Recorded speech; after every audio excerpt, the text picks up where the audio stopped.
Salut à tous, aujourd'hui on se fait une petite vidéo avec 5 choses à savoir sur les courges et courgettes pour bien les réussir dans votre potager. Alors tout d'abord, si vous faites votre propre semis, pour bien réussir vos semis et qu'ils se développent le mieux possible, toujours utiliser un grand pot de préférence. Alors vous voyez ici c'est un semis que j'ai fait le 20 avril. On a un pot assez grand, j'ai semé 2 graines par pot. Si jamais les 2 graines germent, je garde qu'un plant après pour le bon développement du plant. Là, on est le 5 juin, donc vous voyez, entre le 20 avril et le 5 juin, le plant à peu près 1 mois et 2 semaines, on a un plant qui est déjà bien développé. Il va pas tarder à faire ses premières fleurs, et donc ça nous permet d'avoir un plant plutôt robuste quand on va le planter au potager, et à éviter du coup les attaques de limaces au passage. Donc un gros pot de préférence, c'est toujours un terreau à semis. Ensuite, au niveau de la plantation, alors vous allez voir, j'ai commencé à planter mes courges ici. Donc avant, j'avais semé un engrais vert que j'ai fauché et je suis venu planter au milieu mes courges. Donc là, on a un potimarron de la même variété. Donc vous voyez, même plan. Alors, au moment de la plantation, un bon apport en compost. C'est des plants qui vont être très très gourmands. Donc, il ne faut pas hésiter à y aller. Moi, je mets toujours 2 bonnes poignées. On peut éventuellement rajouter du lombricompost en plus par-dessus.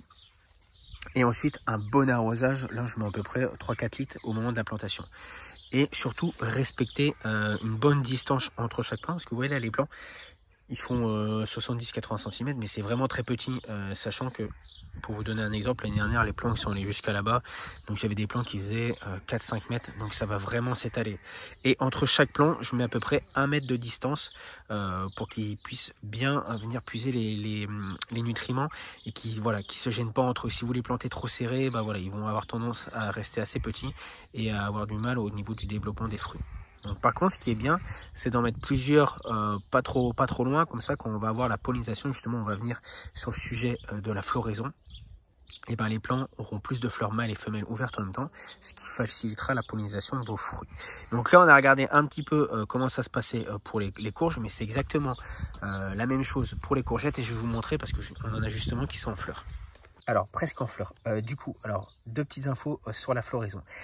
Pour ce qui est courgettes, courges, même concombre, c'est la même chose.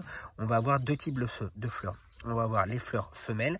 Donc, les fleurs femelles, elles se trouvent derrière un petit fruit. Donc là, c'est un plant de courgette jaune. Donc, on a une petite courgette jaune et ensuite la fleur.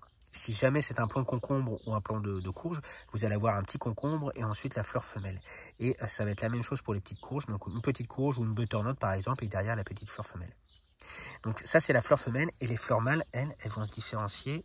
En fait on va avoir, voilà, ça va être une tige sans fruit et donc là au bout une fleur. Donc on va avoir une longue tige et ensuite la fleur mâle.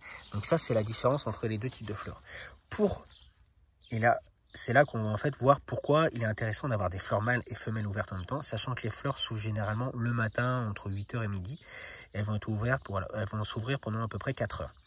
Donc pour que votre fruit puisse grandir, il faut que les abeilles, les pollinisateurs, en gros les bourdons, viennent butiner la fleur mâle et ensuite viennent butiner dans la fleur femelle. Donc pour que ça se passe, il faut que les 2 fleurs soient ouvertes au même moment. Donc plus on a de plants en même temps, plus on a de fleurs ouvertes et plus on a une bonne pollinisation. Et aussi, il faut attirer les pollinisateurs dans vos jardins. Donc pour ça, vous pouvez placer des fleurs, des lavandes, plein de types de fleurs qui vont favoriser leur venue.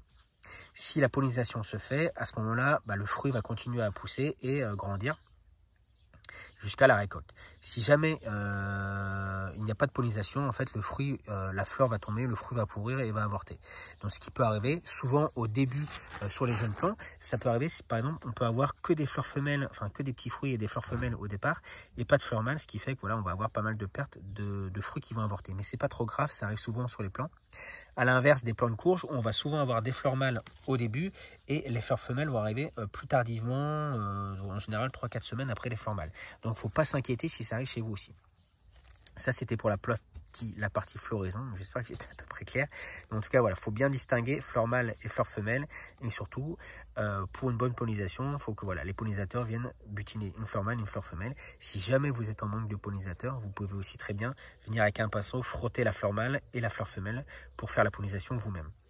Ensuite, on va avoir potentiellement les maladies type, surtout qui vont arriver généralement sur les courgettes. Donc là ça tombe bien, j'en ai un petit peu, je vais pouvoir vous montrer. Alors là on va le distinguer. Alors je sais pas si on voit bien, là on a une feuille de courgette avec des taches, enfin des marques blanches. Ça c'est tout à fait normal, c'est en fait c'est directement le feuillage naturel de la courgette. Là ici on va retrouver des marques blanches, donc ça c'est tout à fait normal. Par contre, si vous avez des taches, eh bien en fait non, j'en ai pas sur ce plan là. Ah si, ici. Vous voyez là, ça c'est des marques naturelles, les marques blanches ici. Par contre, les petits points blancs comme ceci, c'est ce qu'on va appeler l'oïdium. En fait, c'est une maladie, c'est un champignon qui va se développer et qui va faire dessécher les feuilles. Donc ça arrive généralement en milieu de culture. Là, ça arrive un petit peu tôt cette année parce que la météo est vraiment pas terrible et très humide. Donc voilà, on va retrouver tous les petits points blancs, ça va être sur le dessus, mais aussi on va les retrouver sur le dessous des feuilles. Voilà, là on le voit bien. Donc ça, c'est ce qui s'appelle l'oïdium. Alors, au départ, ça ne va pas gêner parce que voilà, il n'y a que quelques feuilles qui sont atteintes. Ce qu'on peut faire, c'est qu'on peut sectionner les feuilles qui sont déjà touchées par l'oïdium. On peut éventuellement venir pulvériser un mélange 10% de lait et 90% d'eau sur le feuillage le matin. Ou éventuellement un mélange avec du bicarbonate de soude, une petite cuillère pour 1 litre. Ça va ralentir un petit peu la propagation, mais c'est pas non plus ce qui est très efficace. Ce que je vous conseille, moi, c'est vraiment d'étaler les cultures. Donc voilà, faire un semis en avril, un semis en mai, un semis en juin, ça vous permettra d'étaler les récoltes. Et surtout, si vos premiers plants commencent à tomber malades, ça vous permettra de récolter sur les suivants, sans avoir d'interruption de récolte. Mais sachant qu'un plant de courgette, ça va bien se développer. Ça fait à peu près 1 mètre carré une fois qu'il est bien développé, et ça va produire beaucoup de courgettes. Donc voilà pour les petites infos au niveau des courgettes. J'espère que ça a été clair. N'hésitez pas si vous avez d'autres questions en commentaire, j'ai peut-être zappé des trucs. En tout cas, toujours un bon apport, un bon amendement, et vous aurez des belles récoltes. Voilà, je vous souhaite à tous une excellente journée, puis à très bientôt. Ciao ciao.